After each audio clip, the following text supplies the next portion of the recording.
Boa tarde, pessoal. Aqui é o Rafael, livreiro da Martins Fontes Paulista. Nessa tarde eu estou aqui com vocês novamente para apresentar mais uma live literária, mais um super bate-papo sobre literatura, poesia. E hoje é um dia bastante especial, porque daqui a pouco nós teremos o resultado do Prêmio Jabuti 2020, mais exatamente às 19 horas. E nós conversaremos neste momento com Itamar Vieira Júnior, né, o grande escritor de O Torto Arado, um dos finalistas do Prêmio Jabuti. Esse é um excelente livro que foi publicado ano passado pela editora Todavia e seguramente quem leu ficou muito satisfeito, muito comovido e muito entusiasmado com esse grande texto. O Itamar Vieira Júnior, ele é um geógrafo baiano, tá? Ele tem um doutorado aí, um estudo bem interessante sobre etnias e africanidades. O Itamar também tem outros 2 livros publicados, O Dias e a Oração do Carrasco. Esse último também foi finalista do Prêmio Jabuti. E com o texto Torto Arado, ele já ganhou o Prêmio Leia, né? Um prêmio bastante importante. Ele ganhou em 2018, antes mesmo de ter publicado o livro. Então, hoje a nossa conversa vai ser bem legal e uma espécie de esquenta também do Prêmio Jabuti, que sai daqui a pouco. Tá? É interessante dizer para vocês que esse espaço é extremamente democrático, aberto a todas as reflexões, ideias plurais, e o intento da Martins Fontes Paulista é promover esse tipo de evento para a construção da cultura no nosso país, sempre dialogando sobre boa literatura, bons livros. Tá? É importante dizer para vocês também que nós continuamos com o nosso Saldão online, Saldão na loja física. Não deixem de verificar as nossas promoções, nossos ótimos livros e indicações. E nessa semana em especial nós recebemos a editora Darkside. Então, ótimos livros com desconto de 35%. Vale a pena você conferir. Nesse momento, então, a gente vai verificar se o Itamar Vieira Júnior já está disponível aqui para a gente começar esse super bate-papo. Ele que é muito generoso, muito gentil, aceitou o nosso convite de bate-pronto. E hoje, então, caso vocês tenham perguntas, reflexões, enviem para a gente. Vai ser super construtivo vocês colaborarem com esse nosso diálogo com o grande finalista aí do Prêmio Jabuti. Todos, para todas, e participem conosco. Sorteio do Torto Arado, só curtir a publicação no feed da Martins Fontes Paulista, seguir o Itamar Júnior e seguir o nosso perfil também. O Itamar já está disponível aqui para começar esse bate-papo. Itamar, boa tarde, me escuta bem? Boa tarde, escuto bem sim. Você me escuta bem? Escuto muito bem sim, Rafael. Itamar. Muito Boa grato tarde à pela... audiência também que está nos assistindo. Legal demais. Itamar, grato pela gentileza, pela disponibilidade. Você foi muito solícito, muito gentil conosco. E é uma honra enorme poder conversar com você, bater um papo, falar sobre esse livraço, né, o Torto Arado, que caiu nas graças dos livreiros, dos leitores. E, naturalmente, assim, por ser já um clássico contemporâneo, você já alcançou, a sua narrativa alcançou já muitos lugares e muitos corações. Muito grato pela participação, Itamar. Eu que agradeço o convite, Rafael. Você Itamar, sabe, você sabe que eu compro o livro da Martins Fontes, mesmo morando na Bahia, né? Vez ou outra, quando eu não encontro um título aqui, eu costumo entrar no site, a entrega é super rápida. Nessa pandemia mesmo, eu encomendei um livro do Ivo Andrić, As Pontes do Drina. Só encontrei na Martins Fontes, e aí chegou aqui em casa tranquilo, muito rápido. que legal, que legal. A gente fica feliz, né, de saber que você faz aquisições conosco, que a entrega foi bacana, que os serviços foram aplicados aí com excelência, né? Essa é a intenção mesmo da Martins Fontes, né, Itamar? É ter um bom leque de opções, ótimos livros, um acervo bacana e que a distância não impeça também esse nosso contato, né? Hoje é um grande exemplo disso. A gente ainda vive um momento pandêmico e ainda assim a gente pode bater um papo com você, ter essa dinâmica digital. Então, de qualquer maneira, assim, a gente fica muito feliz de saber que você foi muito bem atendido. Essa é realmente a nossa intenção, né? E assim como também os livreiros da casa, assim, eles têm um carinho muito especial pela editora Todavia. E quando chegou o seu livro, assim, foi um estardalhaço, porque um leu, o outro leu, e a gente começou a dialogar sobre o livro. Inclusive, ele entrou para um dos livros indicados pelo nosso grupo de livreiros, digamos assim, né? A gente teve alguns outros autores, Calaf e Palanga, enfim, a gente sempre vai adotando alguns livros e o seu foi um deles. Então, é um carinho muito especial que a gente tem pelo livro, assim, enfim, é um prazer enorme a gente poder conversar um pouco sobre ele, escutar um pouco. Agora, Itamar, o Jabuti sai daqui a pouco, né? A gente vai ter o resultado do Jabuti às 19 horas. Como você recebeu a notícia de estar entre primeiros 10 finalistas, né? E qual está a expectativa para você? Como está o coração aí? Você está ansioso? Você espera por um... Já é um ótimo resultado, Não, né? Estar não. entre os finalistas.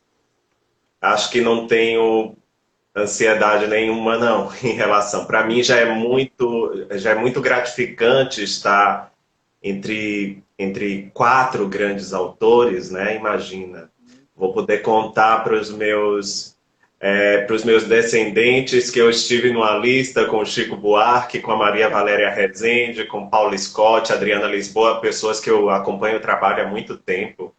Acho que eu sou o caçula da turma. Então, para mim, já é uma honra estar entre eles. E, na verdade, eu não queria estar na pele do jurado, então eu não tenho nenhuma expectativa. Acho que, para quem for o prêmio, vai estar em boas mãos. Seguramente, né? Grandes livros, grandes narrativas, né? E assim, todos com as suas características e peculiaridades, mas todos grandes livros, né? São super bem escritos.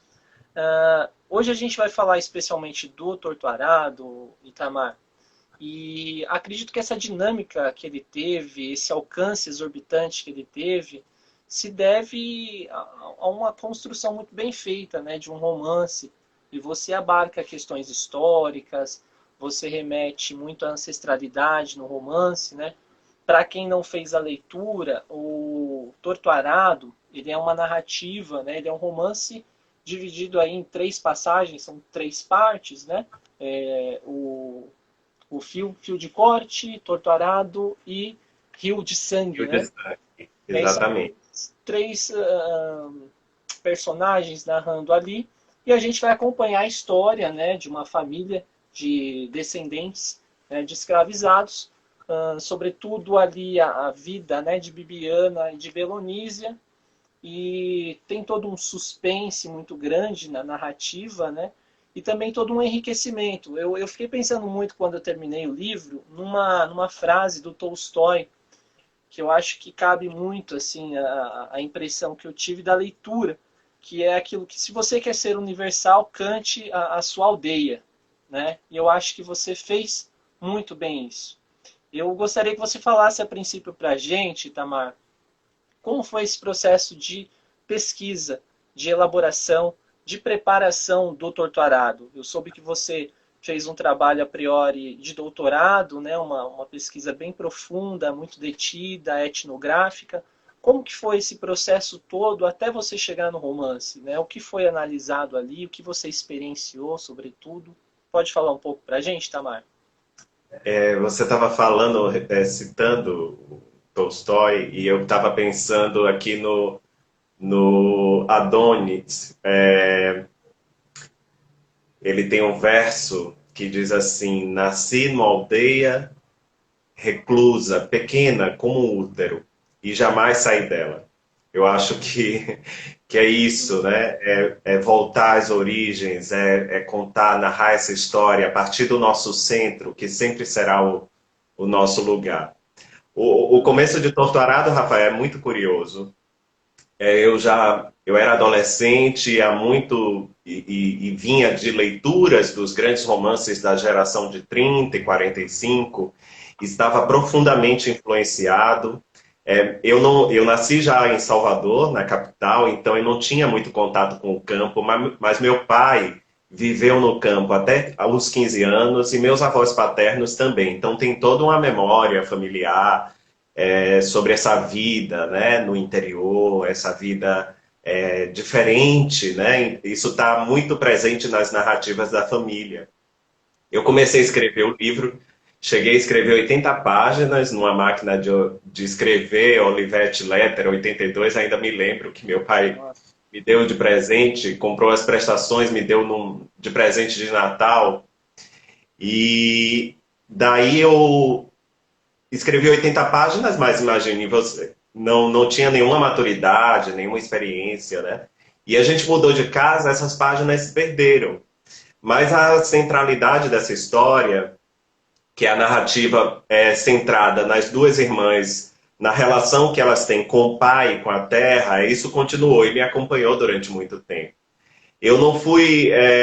Eu segui caminhos diversos, não estudei literatura, então eu sou geógrafo de formação, fiz um mestrado em geografia, fui trabalhar no serviço público, por coincidência, no campo, né? Então, há 15 anos eu trabalho com trabalhadores rurais, conheci comunidades indígenas, quilombolas, de ribeirinhos, todo esse aprendizado me atravessa há mais de 15 anos, e eu fui fazer um doutorado, como você disse, na área de estudos étnicos e antropologia, fiz um trabalho etnográfico numa comunidade no interior da Bahia, e tudo isso me deu instrumental, né? Me deu conhecimento que eu precisava para narrar uma história que se passava no campo. Então, já depois de concluída a tese, eu retomei esse projeto muito antigo que nunca me abandonou e comecei a escrever a segunda versão da história, que é essa versão que chegou ao público e que narra, né, a história, a vida das irmãs Bibiana e Belonísia. Tem um arco de tempo longo na vida delas e essa relação que elas mantêm com o pai e com a terra muito, né? Tem muito desse campo brasileiro que ainda é invisibilizado, que a gente não imagina o que se passa por lá, onde a violência é grande, é crescente, sempre temos notícias disso.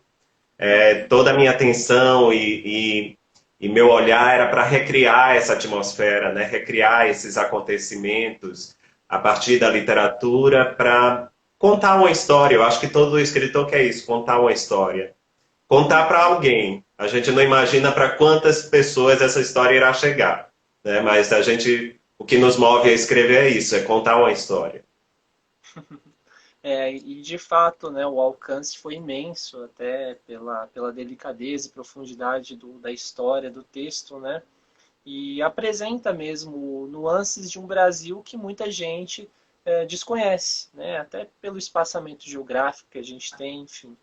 É interessante demais, Itamar, porque quando você vai contar a história dessa família, dessas personagens, mulheres fortes, né, que estão num enfrentamento também de uma herança escravagista, patriarcal, você, ao mesmo tempo, também coloca um quê de realismo mágico, né?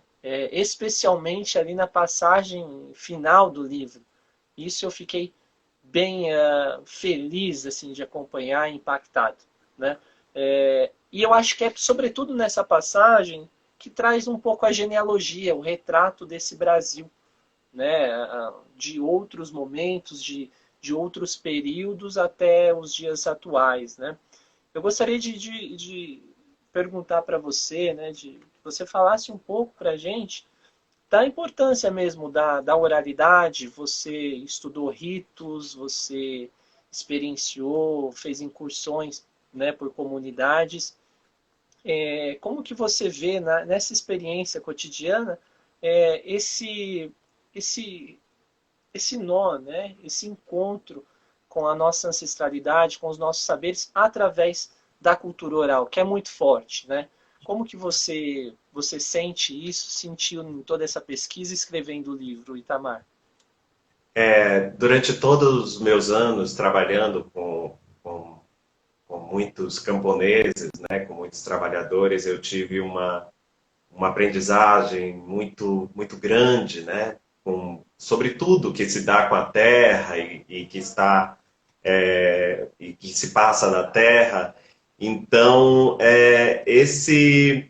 eu penso que todo esse meu trabalho etnográfico, né, que vem do meu próprio trabalho, que é o que me sustenta, né, o que me dá um norte, a literatura, não, eu não vivo de literatura, então é o meu cotidiano, embora a literatura seja anterior a tudo isso, porque quando eu aprendi a ler e escrever, descobri que livros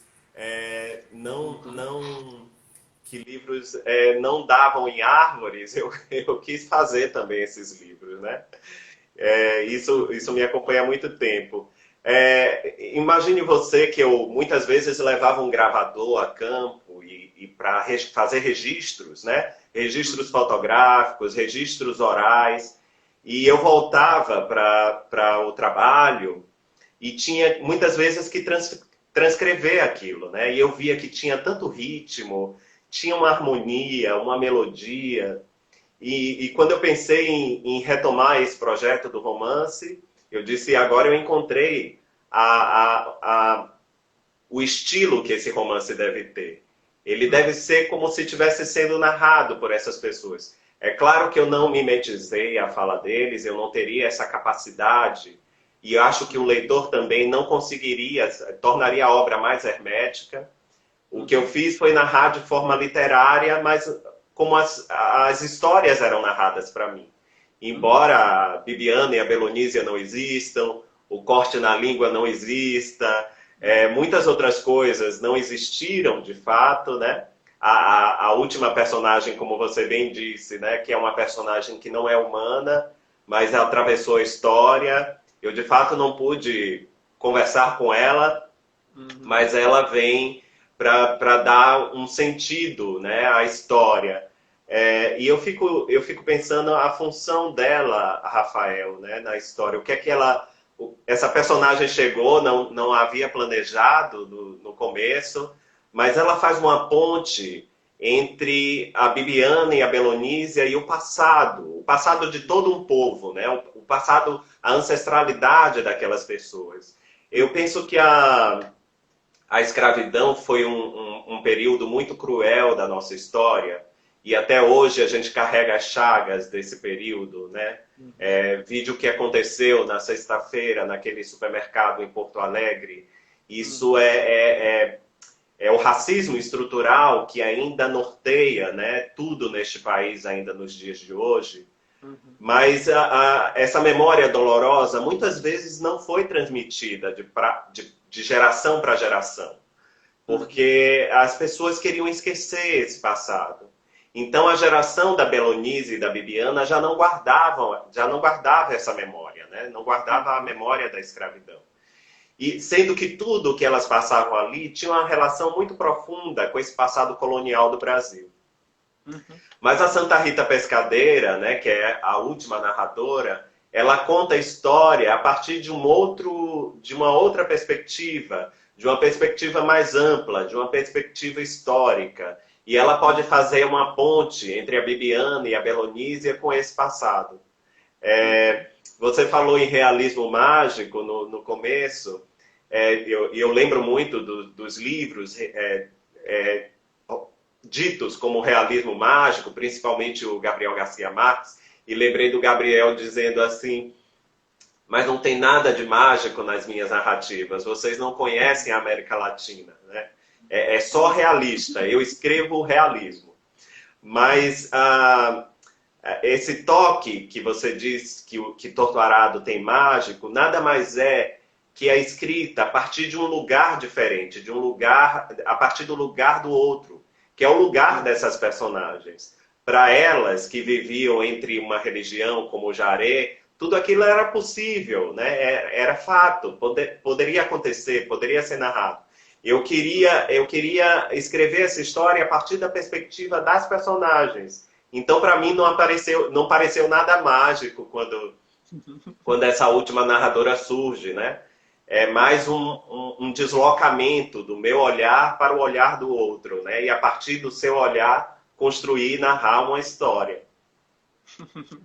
Isso é bonito que você diz, Itamar, porque quando a gente experiencia um pouco, né, dessa riqueza toda cultural, espiritual, sobretudo em religações que estão correlacionadas aí às matrizes africanas, né? Eu acho É, que. Desculpe, Rafael, você me ouve bem? Estou te ouvindo bem.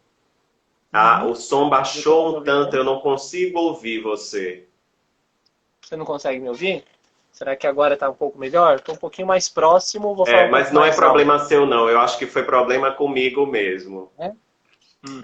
A galera tá ouvindo bem aí. Será que Qualquer a coisa eu dou um sinal gente. também. Será que a gente conseguia sair e entrar de novo? Eu vou pegar um Consegue, fone. consegue É só um sim. minutinho, tá? Uhum. A gente te aguarda, pode ser? A gente vai te aguardando aqui, Tá bom, tá tá bom? certo. Isso, Só vai um lá minuto. buscar. Bom, galera, o Itamar ele vai buscar um fone lá. Enquanto isso, vocês aguardem aí que a gente vai continuar o bate-papo. É bacana aqui que a Késia, ela falou que leu aí há 5 dias, terminou o Torturado, e é uma das grandes leituras que ela fez, né? Enfim, e assim como a Késia, muita gente também ficou admiradíssimo e muito feliz, né, com esse texto. Dizer para vocês que para participar do sorteio, né, para que você possa concorrer a um exemplar do Torturado, é só curtir a nossa publicação no feed da Martins Fontes Paulista, curtir o perfil da Martins Fontes, curtir o perfil do Itamar e também marcar um amigo, tá? Para você concorrer ao sorteio de um livro. Tá? E quem tiver perguntas, impressões, né, questões a colocar, fiquem à vontade. A gente pergunta aí para o Itamar, enfim, a gente vai batendo esse papo e trocando essa bola. Itamar, Você tá me melhor escuta aí bem agora? agora? Melhorou. Você sabe o que Escuta. acontece, Rafael? Diga lá. Ligaram. E eu tô usando o celular. Ligaram. E depois que some a ligação, que eu não atendi, aí o som. Uhum. Ele deu uma. Acho que deu uma travada agora, hein? Deu uma pequena travada aqui, galera, no Itamar. Vamos ver se retorna. Talvez seja até a conexão. Itamar, está me ouvindo bem aí? Estou ouvindo bem.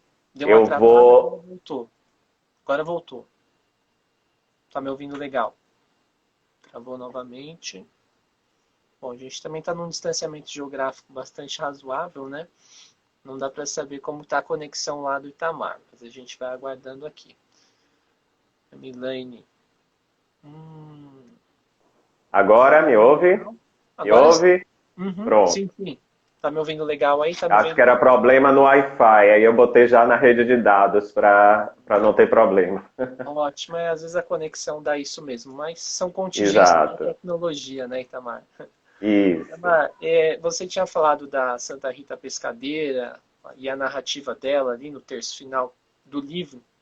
E é interessante que a gente, pessoas que experienciaram um pouco da espiritualidade através de matrizes afro, né? A gente pode falar aí da Umbanda, falar até mesmo, né, do Candomblé, que não tem o sincretismo ali, mas, né, faz parte de todo esse universo. A gente sente ali como que uma espécie de realização, né? Porque é uma voz que, queira ou não, também faz parte da realidade para quem tem fé, né? Sim, Então, exatamente. uma perspectiva diferente, né? Isso é muito Exatamente. gostoso. E a literatura Então, tem esse poder, né, Rafael, de nos deslocar para esses lugares que a gente não conhece, que a gente nunca experimentou e a gente experimenta muitas vezes a partir da literatura, né? É esse poder de nos transportar para os lugares mais remotos do mundo, né? Eu gosto muito disso. é sensacional, né? E tem uma questão no livro também, Tamar, que eu gostei muito, que eu acho que, como você mencionou, né? Falou sobre essa herança nefasta, escravocrata, o evento recente, né? Que infelizmente a gente presenciou, e tantas outras nuances, né, de um país com uma cultura também muito colonial. E o bacana é que você coloca ali na fala, na protagonização, de duas mulheres negras, né, e uma entidade que, por sua origem, também existe um rechaço já, né, dentro desse racismo, dessa exclusão estrutural.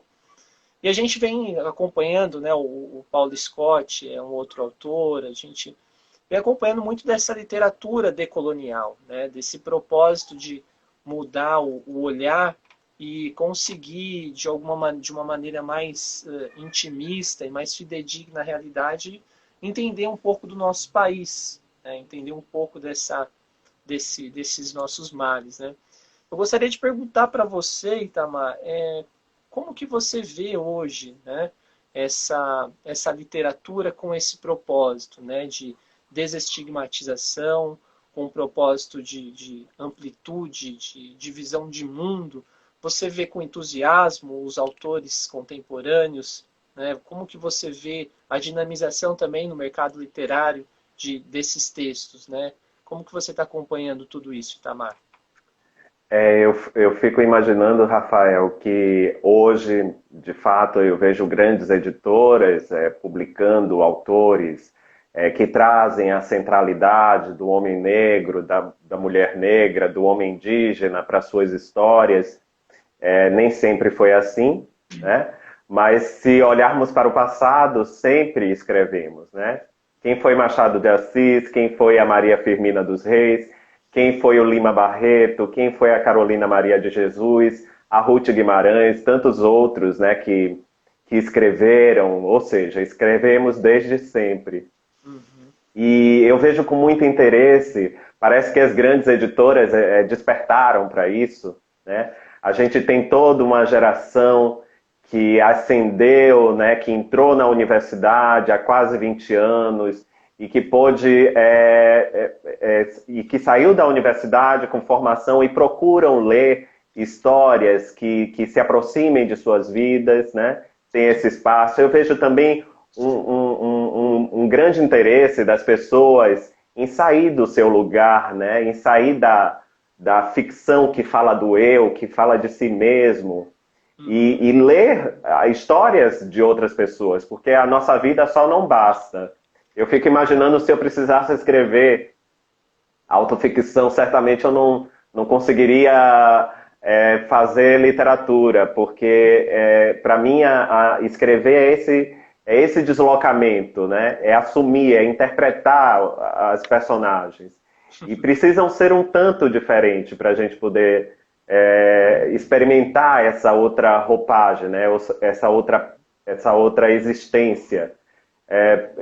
Mas eu vejo com muito interesse. Eu tenho apreciado muito, cada vez mais, autores com diferentes vozes, de diferentes lugares, falando a partir de diferentes perspectivas, trazendo suas histórias. Só para você ter uma ideia, tivemos o Paulo Scott, temos a Eliana Alves Cruz, temos a Cidinha da Silva, né? A Eliana publicada pela Palas mais recentemente, mas tem livros pela Malê, a Cidinha da Silva também, o Jefferson Tenório, que saiu pela Companhia das Letras, o José Faleiro, que saiu pela Todavia. A gente tem uma turma grande, né, trazendo essas histórias, né, a partir dessas perspectivas múltiplas e diversas, que é este país, que o Brasil não é um país homogêneo.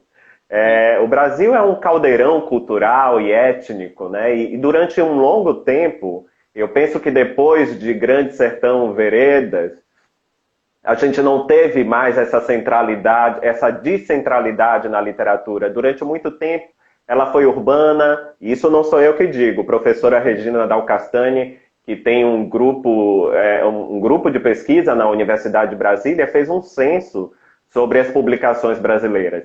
E elas eram escritas majoritariamente por homens brancos, de classe média, e falavam de si. Eu acho que a literatura, como qualquer expressão artística, ela precisa representar essa diversidade que é o país. E as editoras descobriram que isso é um bom negócio, né? E agora têm apostado nisso, o que é bom, porque outras vozes, né, ganham o público, ganham o leitor e ganha o escritor negro, o escritor indígena, a escritora negra, a escritora indígena, que ficava parte desse processo. E agora estão estão tendo centralidade, né? Estão sendo lidos por um público maior. Sim, que legal. Eu acho que essa é a dinâmica mesmo, né? A gente sente isso na linha de frente das livrarias, né? Do debruçamento primeiro ali do leitor, o que ele vem procurar, a dinâmica também das críticas, né? Das publicações midiáticas. Então, tudo isso vive um momento muito bacana, né? A gente fez esse mês, né? O Novembro Negro, a gente conversou com o Jefferson Tenório, a gente conversou com o Renato Nogueira, né? E agora a gente está fazendo esse desfecho contigo, né? Todos os autores trazem, de alguma maneira, essa perspectiva de amplitude, né? A pluralidade religiosa das matrizes africanas, a gente viu com o Renato Nogueira, a gente viu, né, por dentro um romance muito lindo, né, O Avesso da Pele, também questões muito particulares à vida brasileira, né, pensando em grande massa. E você traz aí um universo muito rico e que eu gostaria que você falasse um pouco também do Jaré, né? Porque a gente acompanha em vários momentos ali do romance, especialmente na figura do Zeca Chapéu Grande, né? Que é o patriarca ali, ele é o pai da Belonícia e da Bibiana, e ele é uma figura muito especial, né? Para quem vive em Sim, sim. periferia, em comunidades e vê as festividades, né, que acontecem, ele é uma figura tipicamente brasileira, né, da espiritualidade brasileira. É até dito no romance lá que ele é o pai espiritual de todos, né? É Sim, colocado exatamente. no romance. Você pode falar um pouco da construção dessa Posso. personagem, por gentileza, Itamar? Posso sim. O Zeca Chapéu Grande é esse líder, né, do Jaré. Eu não conheci o Jaré, Rafael. Há 10 anos, numa viagem para Chapada, eu comecei a ouvir falar sobre o Jaré. E como eu sempre retornava à Chapada, então essa história vai e vem, vinha parar em alguma conversa ou outra. E eu passei a me interessar, então eu passei a ler, né, coisas sobre. Quase só tinha trabalhos acadêmicos, artigos sobre o Jaré. Tem uma tese da professora Miriam Rabelo, que é professora aqui da universidade, uma outra tese do Museu Nacional, do Gabriel Banaglia. E depois eu fui trabalhar, fui fazer a minha pesquisa de doutorado e me deparei com o Jaré de forma muito forte. Passei a frequentar algumas casas de Jaré e ver festividades, né, entender todo esse processo. E para mim era impossível narrar essa história sem que o Jaré tivesse essa centralidade também. Porque o Jaré é uma cosmovisão de mundo, né, uma forma de ver o mundo muito própria e que tem essa raiz tão brasileira. Só para você entender, o Jaré ele só existe na Chapada Diamantina, só existe lá. Ele deve ter se iniciado no século XIX, porque essa região foi ocupada para a exploração de diamantes e levaram muitos trabalhadores escravizados para lá. Trabalhadores do Recôncavo Baiano, que praticavam as religiões de matrizes africanas, e trabalhadores das Minas Gerais, que já tinham expertise na extração de diamante, de ouro, também foram trabalhar, só que esses trabalhadores das Minas Gerais já praticavam o catolicismo. Então, quando chegam nessa região, já tem presença de indígena forte lá, tudo isso conflui para o que é o Jaré. E o Jaré é muito especial, porque tem a figura do curador, e essa figura do curador é um líder espiritual, mas ele é um pai de todo mundo também. Porque as pessoas, imagine numa região, Rafael, que não tinha médico, as pessoas precisavam se curar das dores que tinham, físicas e espirituais e mentais, né? As pessoas eram acometidas por loucura. A gente sabe que as doenças mentais na população negra, elas são muito presentes por todo o processo histórico de vulnerabilidade a que essas populações estão sujeitas. Então, os casos tidos como loucura, que é como eles mesmos chamavam, eram levados para o curador de Jaré para ele curar. E cada vez que ele curava uma pessoa, aquela pessoa passava a ser filho dele. ou seja, são laços de parentescos a partir da dádiva, né? Ele dava cura, aquela pessoa devolvia essa cura com a reverência, aceitando aquele homem como um pai, como um líder espiritual. E o Zeca Chapéu Grande é isso, né? É a história de muitos curadores de Jaré que eu ouvi na Chapada, e eu peguei de empréstimo o sobrenome do meu bisavô, que era José Alcino, e todos chamavam de Zeca. Então, é o meu bisavô que nomeia esse personagem, né? Nossa, que legal, muito rico, né, o que há por trás. E como você mencionou, né, a literatura ela possibilita, né, esse brincar também, né, a ficcionalizar a realidade. Exatamente. E até no livro fala muito sobre brincadeiras de Jaré, né? Mas esse termo é usado por eles mesmos. Por eles mesmos. E eu não sei se o termo brincadeira era para dar uma áurea de inocência, uma aura de inocência às práticas religiosas, porque eram perseguidos pela polícia por racismo e tudo, né? Ou se eles viam isso como algo lúdico, uma festa mesmo, onde todos celebravam a vida também, né? Isso eu não consegui descobrir, e eu creio que deva ser as duas coisas, né? Por isso que chamam de brincadeiras de Jaré também. Demais, demais, né? Muito, muito rico e um retrato também muito bonito, né? De um recorte de país. A galera aqui, ó, a Sofia, que incrível. A Maiara, que é a livreira da casa, também mandou um oi aí. Todos muito felizes por escutar as reflexões aí do Itamar, um pouco sobre os bastidores desse trabalho, Torto Arado. Lembrar para você, está rolando o sorteio também, tá?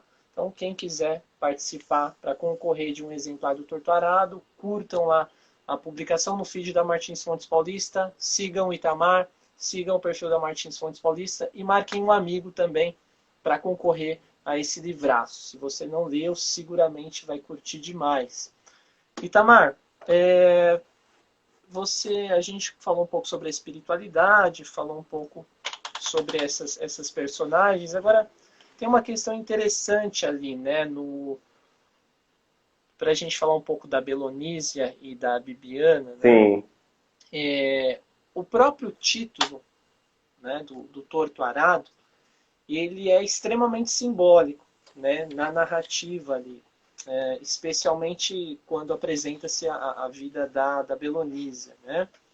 E o Torto Arado, eu senti também que ele é um pouco, ele traz um pouco também o movimento desse romance, né? Dessas aproximações, distanciamento, aproximação, distanciamento, afeto, amor, frustração, dificuldades, tudo isso naquela composição política, social, espiritual.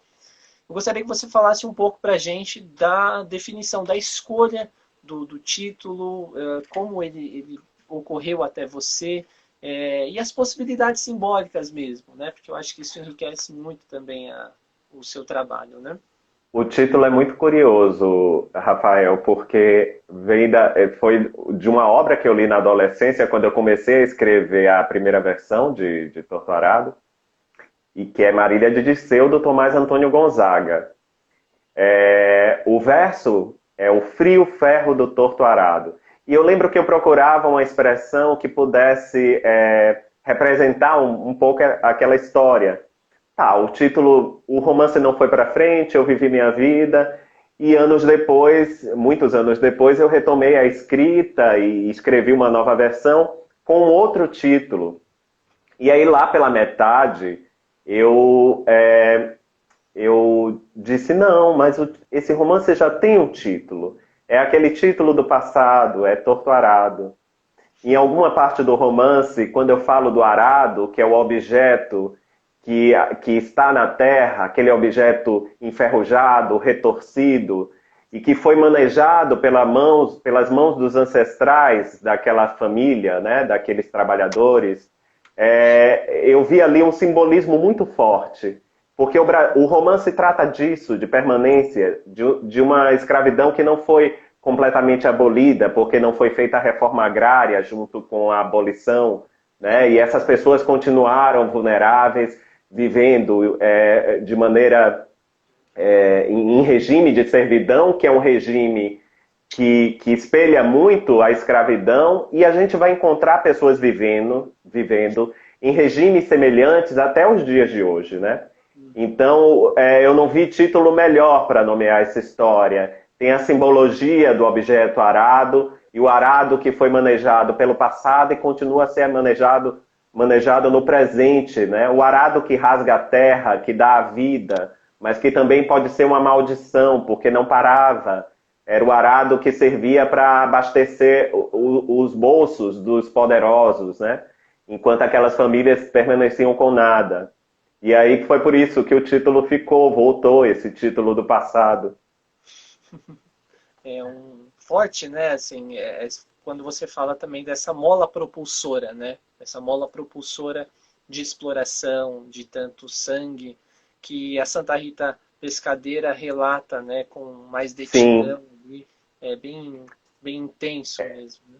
ela é a personagem que atravessa o tempo, né? Atravessa os séculos, então pôde viver toda a tragédia da diáspora, né? Ela pôde viver toda a atrocidade que aquelas pessoas viveram e trazem um pouco disso de forma literária para o leitor no presente. É muito bonito mesmo, né? Muito bem colocado. Bom, a galera aqui, ó, a Fabiane, ela colocou Itamar merece demais, demais, demais. O prêmio Jabuti daqui a pouco. Fabiane Seixas, escritora querida, Ela é sensacional e recentemente eu vi uma live dela também sobre a sim, Clarice. maravilhosa. Eu É tenho assistido aulas dela, sou convidado e vou sempre com muito prazer assistir as aulas da Fabiane, porque eu aprendo muito com ela. muito elucidativo, né? O trabalho dela é muito bonito, Sim, inclusive. sim. Parabéns.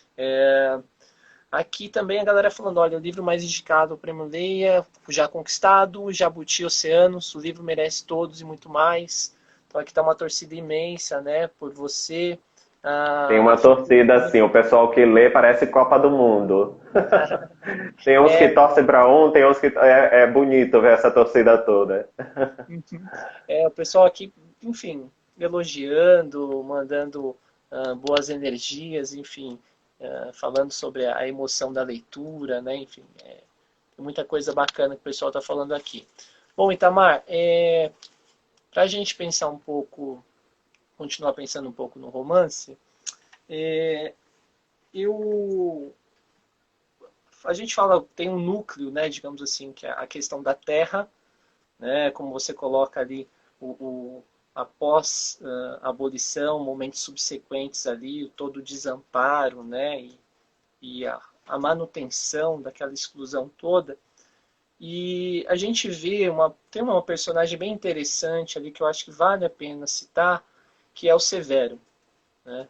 Sim, O Severo ele é uma figura muito interessante para o desdobramento do livro, porque ele traz aí a consciência política, né, o engajamento crítico, o enfrentamento, e ali a gente sente também toda uma ambientação do que ocorreram nos quilombos, né? Você traz também isso à tona. Você pode falar um pouco sobre essa questão da luta da terra, como você pensou essa personagem, o Severo, como que foi criar isso, né? E como isso eu acho que traz reflexões contemporâneas também para as lutas atuais em um país tão obscuro, numa política tão problemática que a gente vem vivendo hoje, Tamar.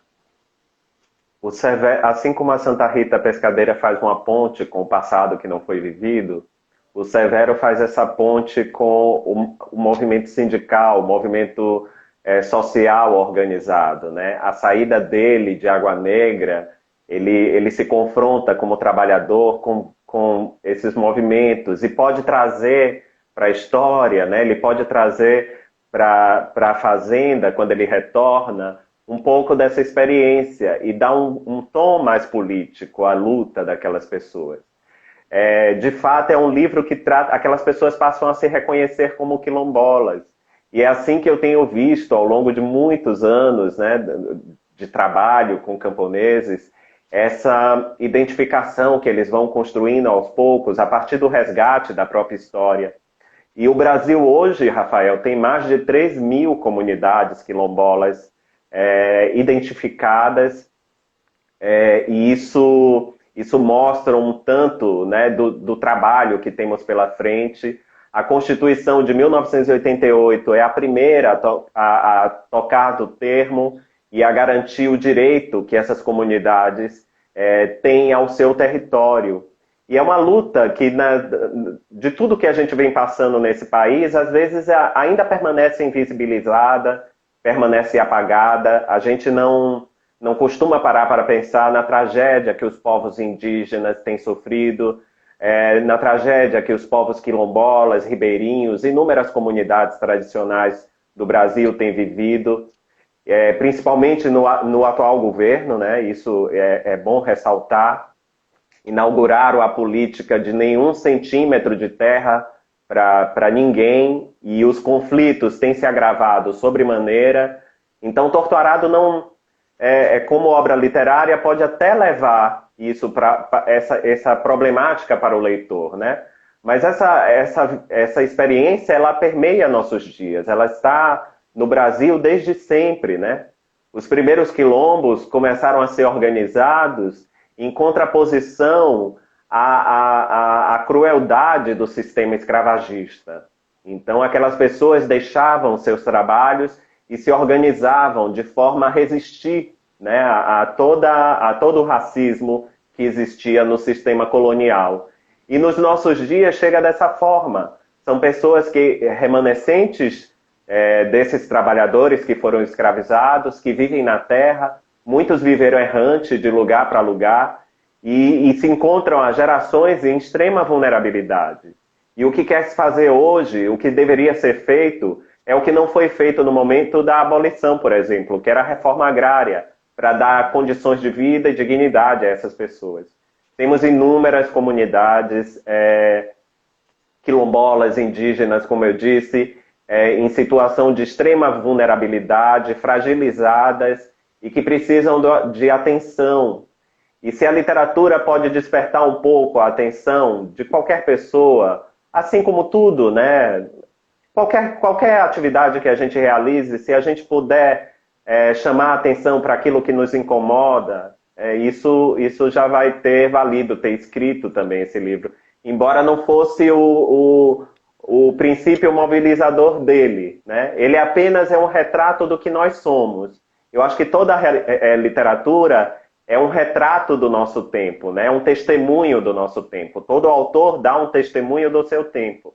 Esse é o testemunho do meu tempo, do que eu vivo e do que eu vi as pessoas viverem. E se toca nessas questões é porque elas são importantes para mim. Acho que todo autor termina escrevendo sobre aquilo que realmente importa para ele. Sem dúvida, sem dúvida. Lindo o que você diz, né, sobre essa questão. Por vezes não é o núcleo do intento, mas esse é um desdobramento, né? Traz um retrato, logo traz uma elucidação, uma consciência crítica, né? E uma mobilização, né? A Fabiane colocou aqui, né, ela colocou: eu amo como Itamar consegue dar um tratamento literário tão sofisticado, do ponto de vista estético, tão esmerado, a questões sociais e culturais fundamentais da contemporaneidade. Não à toa, finalista do Oceanos, finalista do Jabuti, vencedor do Prêmio Leia, e tão querido também pelos leitores, né? Então, grato aí pela participação. Itamar, você falou sobre essa questão da literatura, e eu gostaria de perguntar algo um pouco sobre a literatura e também sobre o período, essa ruptura, esse momento tão inusitado e dificílimo que a gente vem enfrentando ainda, né? Que é a pandemia, né? Nesse período, nesses meses, últimos meses, como que você entende assim, a funcionalidade, o benefício da literatura, o que a literatura pode trazer para a gente encarar momentos tão delicados de transição, de enfrentamento? Você acredita que a literatura, a poesia, a arte como um todo pode nos favorecer a enfrentar momentos tão difíceis assim? Eu sou suspeito para falar, porque eu sou um apaixonado pela literatura desde sempre. Eu tenho uma fé muito grande na literatura. Eu acho que a literatura é a minha religião. Eu costumo brincar falando isso. E eu imagino como seria duro um tempo desse, né? Um tempo em que precisamos ficar em confinamento. Eu moro numa cidade grande, falava com um amigo há poucos dias, ele me mandou uma fotografia do bairro onde ele mora, perto do Farol da Barra, e eu dizendo a ele como eu estava com saudade daquela paisagem. Eu não me desloquei até lá porque estamos ainda, precisamos estar confinados, né? E eu não imagino, Rafael, esse período sem a literatura, um período que teatros, cinemas precisaram ser fechados, né? A gente não pode assistir um show de música ao vivo, nada disso, né? Encontrar os amigos.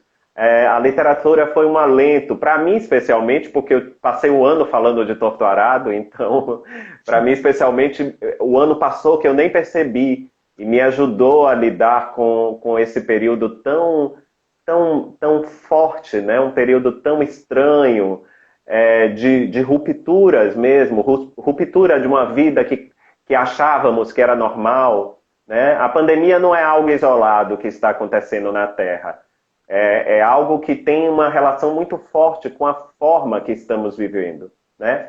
É uma tragédia ambiental. Na verdade, é uma tragédia ambiental, porque esse vírus saiu de algum ser que foi privado do seu habitat e chegou a nós, humanos, e se espalhou numa velocidade, né? São milhares e milhares de mortos. Eu nunca imaginei viver um período como esse, né? Um período de grande luto. A gente tem celebrado algumas conquistas, algumas coisas, mas é um ano pesado, né? Vai ficar marcado na história da humanidade, na nossa história, porque a nossa vida é curta, né? Também não viveremos tanto e certamente lembraremos desse ano e eu vou lembrar de como a literatura pode nos salvar sempre, né? Nos salvar do tédio, nos salvar da depressão, nos salvar de inúmeras formas, né? Né, inúmeras eventos inesperados como esse que você mesmo colocou. E nos dá força, né? Porque quando a gente exerce a alteridade que a leitura exige, a gente se coloca ali no lugar do personagem, a gente lê os pensamentos dele, a gente vive a vida deles por um tempo, a gente está exercendo também a nossa humanidade, né? Estamos alargando a nossa humanidade, porque a gente passa a ser sensível às questões e problemas que às vezes não nos atravessaram ainda, né? Então a literatura pode permitir a gente viver outras vidas, porque a nossa vida apenas não basta, né? Você dizendo isso me faz lembrar muito a Florianáusea, né, do Drummond, que é aquela flor, né, rompendo o nojo, o tédio, o ódio, né, a flor nascendo ali, Sim. cinza, tudo nebuloso, difícil, ainda assim ela tem a força, né, rompendo tudo aquilo. Parece-me que é isso mesmo, né, a arte, a literatura, Sim. eu acho que é um grande fator, né, que impulsiona um movimento contrário a toda essa barbárie, né? Mostra toda a sua Sim. beleza, todo o seu amor, né? E encantamento, né? Então, E se a realmente... gente for pensar em algumas obras, até nos dão dicas de como atravessar esses momentos, né? Decamerão, A Peste, de Camus. Outro dia eu li o Sonho da Aldeia Jin, que fala de uma epidemia que atinge a China, do Yan Liang, né? Ou seja, ainda nos ajuda a atravessar esse momento, né? Com momentos semelhantes da história, né? Que foram retratados ali literariamente. Sem dúvida, né? É o que o Jefferson Tenório diz, né? Assim, ele fala que uma das intenções dele é pegar nas mãos do leitor e apresentar, né, outras perspectivas e caminhos e possibilidades. E a gente sente isso mesmo, né? Sendo carinhosamente levado pela mão e, né, sendo apresentado a tudo aquilo. Itamar, a gente impressionantemente já tem aí 54 minutos, quase 55 de diálogo. O Instagram ele permite aí 1 hora de conversa. Agradecer aqui ao pessoal que está participando, mandando suas impressões, perguntas. e muito grato, né, por acompanhar mais uma vez uma de nossas lives. Itamar, acho que cabe aqui fazer uma última colocação, enfim, solicitar a você, como você citou o Camus, citou algumas leituras, eu acho que, pelo menos é uma curiosidade minha, eu suponho que a galera que gosta muito da sua literatura também tem um pouco dessa curiosidade. Eu gostaria que você pudesse trazer um pouco para a gente suas leituras recentes, leituras epifânicas, textos que mexeram muito com você, autores, o que você pudesse citar para a gente, o que vir à mente por agora. Você pode falar um pouquinho aí para a gente, trazer um pouco esse universo íntimo do leitor, Itamar? Por incrível que pareça, esse ano, Rafael, eu tenho lido quase por encomenda. Tudo que eu tenho lido é para escrever para alguma revista, algum jornal. Eu não tenho reclamado, não, porque eu tenho lido muito. Então, tem livros, por exemplo, que eu acho fundamentais, assim, gostaria de recomendar. Os Segredos do Starnone, eu achei maravilhoso. Notas de um Filho Nativo, de James Baldwin. Um grande livro, são ensaios, né? E o Baldwin é maravilhoso, maravilhoso. Recomendo fortemente. O Garota, Mulher, Outras, da Bernardine Evaristo, um livro incrível, inspirador mesmo. Me deixou com vontade de escrever muitas coisas depois que eu li ele. Deixa eu ver, tem muita coisa que eu tenho escrito. Eu li o Aquê, do Wole Soyinka, da editora Capulana, muito, muito interessante. Os Senhores do Orvalho, que saiu pela editora Carambaia, é o romance que inaugurou a literatura haitiana, do Jacques Roman.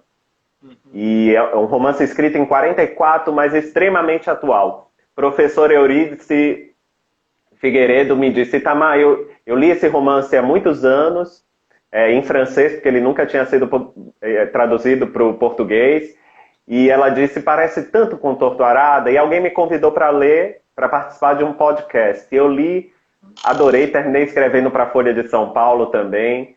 E então essas leituras, assim, muitas outras, eu poderia falar de muitas outras, assim, me ajudaram a atravessar esse tempo tão sombrio de pandemia, né? E enriqueceram o meu universo interior também, me inspiraram muito. Sem dúvida. Imagino mesmo, só livraços, né? Livros assim que estão na dinâmica das livrarias, recentemente publicados, assim, coisas muito boas, né? Muito boas mesmo. Bom, Itamar, muita felicidade, é uma honra, é um momento especial, é uma espécie de sonho aqui realizado. Nunca imaginei, pré-Jabuti, estar conversando com você. Agradeço o grande presente que você nos trouxe. O Torto Arado é um presente, um livro necessário, uma leitura assim profunda, linda, delicada. Então, assim, o pessoal está mandando um beijo aqui para você também, né, fora da tela, mas é porque todo mundo ficou muito encantado, muito feliz, né, e saber também, conhecer um pouco você e o quão humanizado você é, né, não é só uma fachada literária, você é um ser humano gigante. Então, grato mesmo pela participação, pessoal aqui mandando, ó, agora as Eu que lives agradeço. Agradeço a todos que nos assistiram e agradeço a vocês pelo convite, pelo interesse, por falar desse livro. Agradeço sempre a Martins Fontes, a todos os livreiros, né? É um livro que não foi publicado por um grande autor, que era conhecido, mas os livreiros abraçaram ele, foram indicando, e se o livro tem percorrido esse caminho, eu agradeço aos livreiros também, né? Por isso. A nossa luta é coletiva, né? Quem Exato. trabalha com esse objeto, esse instrumento epifânico e transformador, em geral são pessoas apaixonadas que acreditam, assim como você, na força do verbo, né? Na força de transformação da literatura. Tamar, muito grato. Pessoal, participem do nosso sorteio, curtindo a publicação no feed da Martins Fontes Paulista, marcando um amigo, seguindo o Itamar e o nosso perfil da livraria também. Daqui a pouco sai o Prêmio Jabuti, a gente vai ficar na torcida imensa pelo Itamar, né? Claro que tem escritores muito queridos, mas hoje é um dia especial e seguramente a gente vai estar na torcida aí para daqui a pouco. Itamar, Muito grato pela participação, um abraço forte, Obrigado. sucesso, e vamos aguardar aí os próximos trabalhos que você vai publicar e nos presentear aí. Muito Ano que grato. vem tem um livro de contos pela Todavia, vai sair. Muito bom. Então Muito vamos bom. ter mais notícias ano que vem sobre ele. Ficaremos na expectativa por esse livro de contos, seguramente vai ser algo sublime novamente. Tamar, muito Um abraço grato. a todos. A nossa live vai ficar gravada no feed da Martins Fontes Paulista e no canal do YouTube. Muito grato, galera, pela participação, por nos acompanhar. E vamos torcer pelo Itamar daqui a pouco no Jabuti. Abraço forte. Boas leituras. Abraço, galera. gente. Até mais, Itamar. Até mais, galera. Até mais.